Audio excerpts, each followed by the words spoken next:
And then at the age of 17, the Civil War came.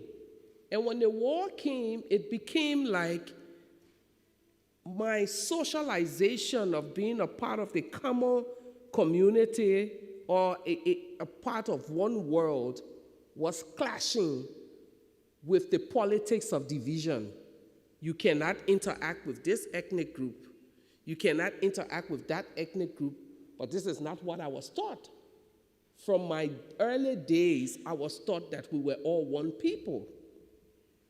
And for a long time, I carried a sense of anger.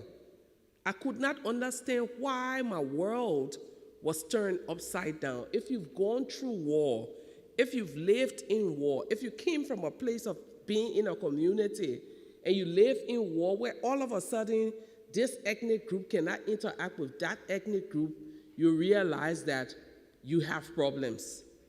So I kept thinking about it, and I know the first time I realized that I had to do something, I went to the north to do a piece of work.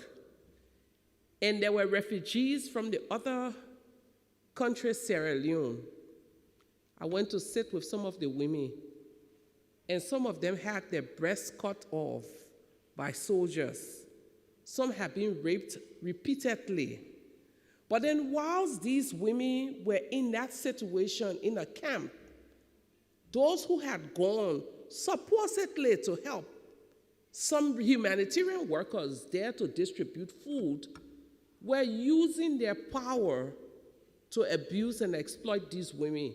So in order for you to get food, you have to give sex.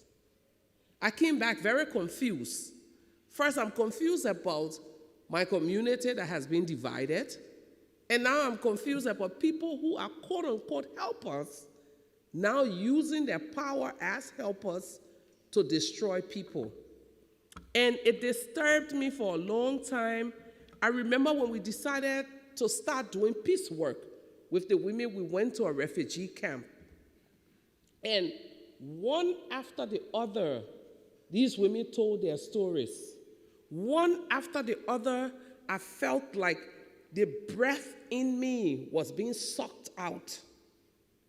We sat there and listened, we cried.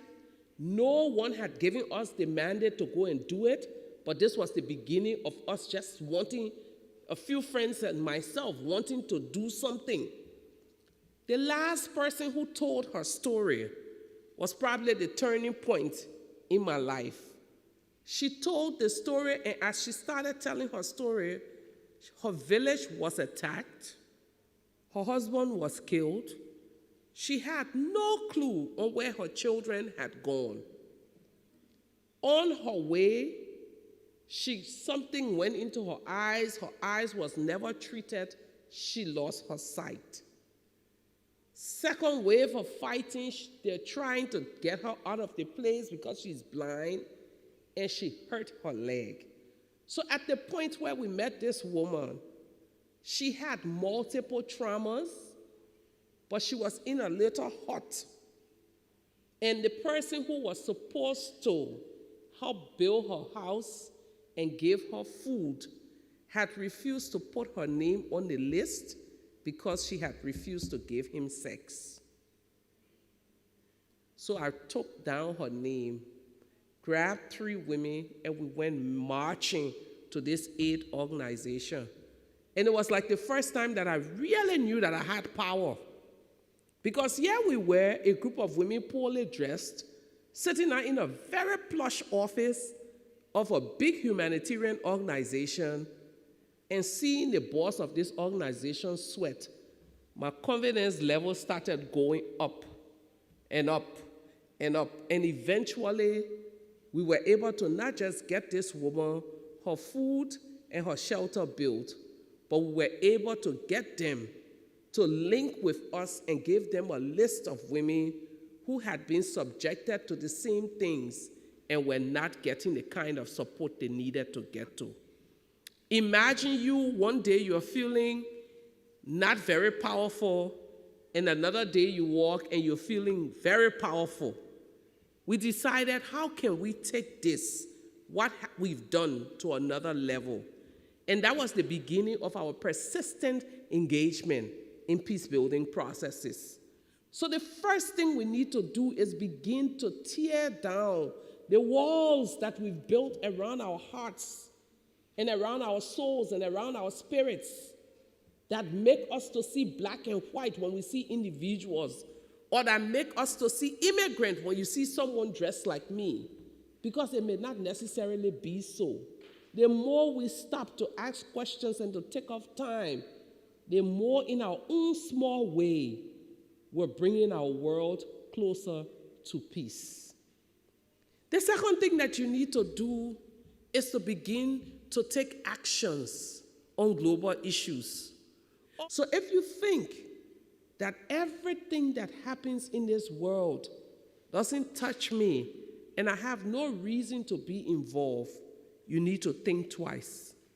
I spend my time now going from place to place, advocating for peace and advocating for justice.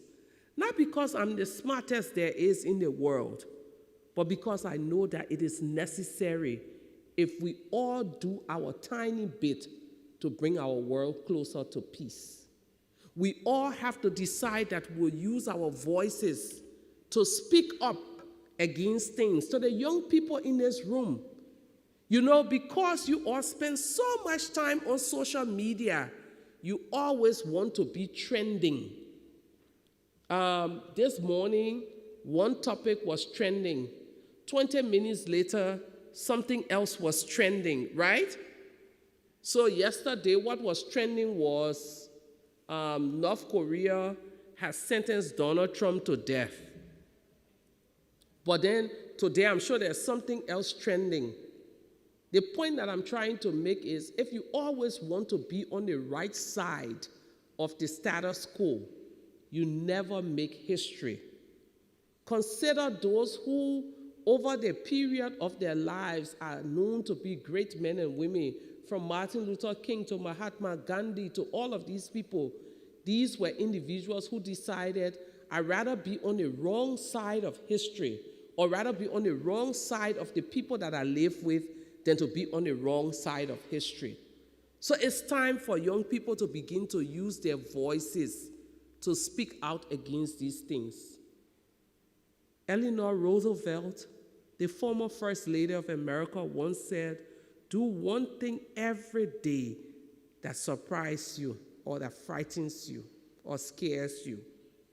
I have taken that quote and have turned it around because it is appropriate for the times that we live. Distinguished ladies and gentlemen, I leave you with these words. Do one good thing every day that everyone else is scared to do. Thank you.